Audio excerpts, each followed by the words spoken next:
Hello guys! Meron po akong pa-deliver na naman po tayo.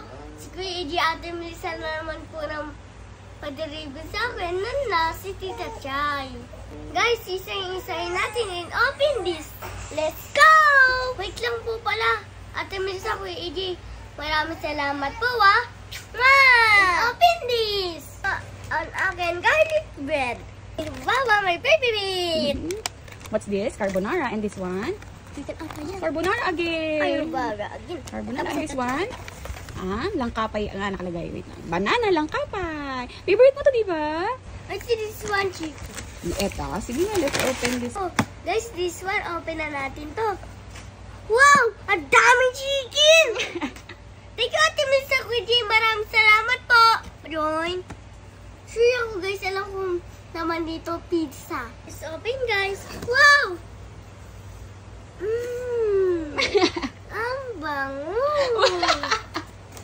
Siyempre, guys, meron pa siya pomegranate bears.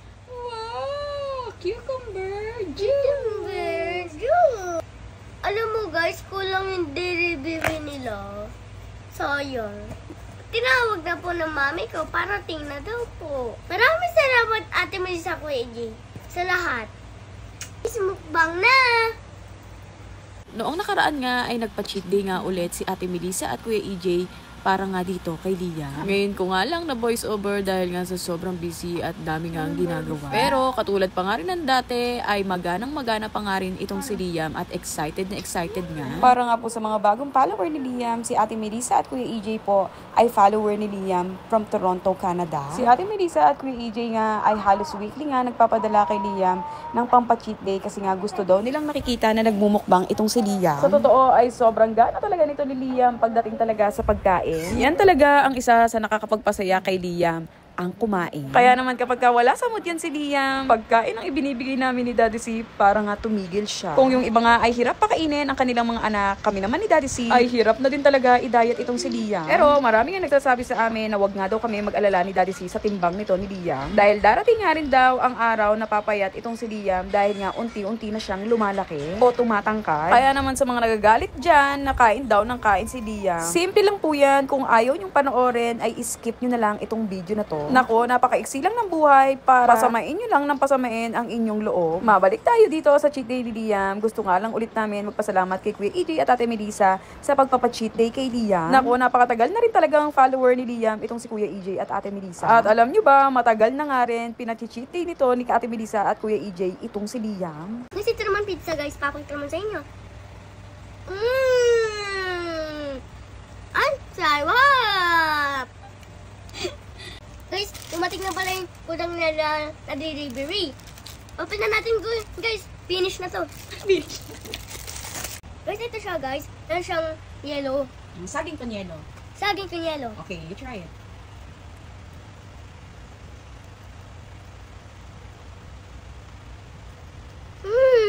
Ano? Nasa? Ang sarap!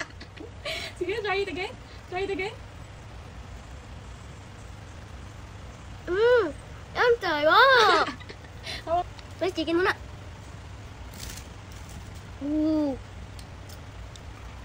Wow, grabe na yan. Wala, grabe na yan. Crispy ba? Garlic bread. Garlic bread.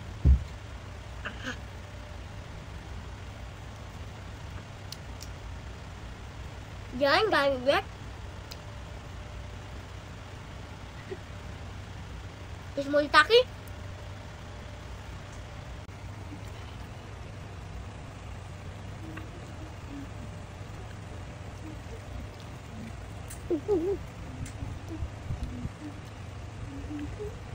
Sarap!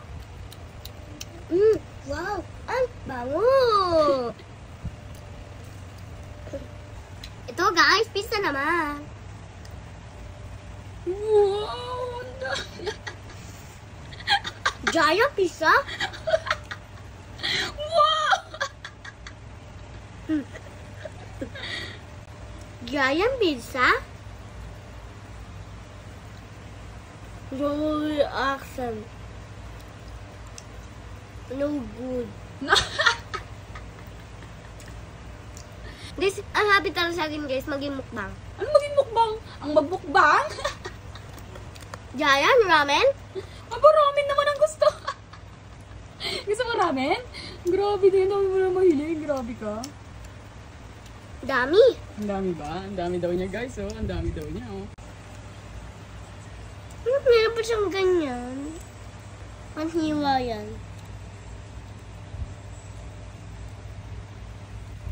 Giant? Carnivore ba? Ano ka? Carnival?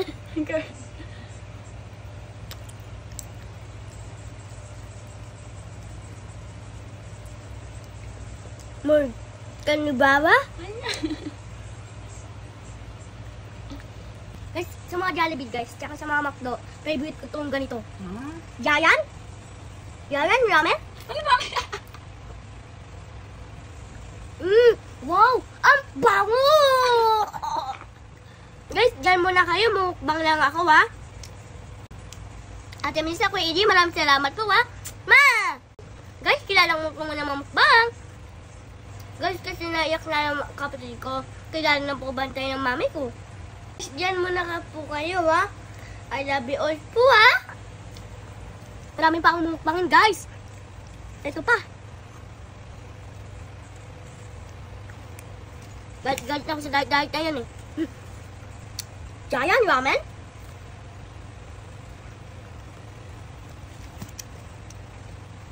Giant pizza?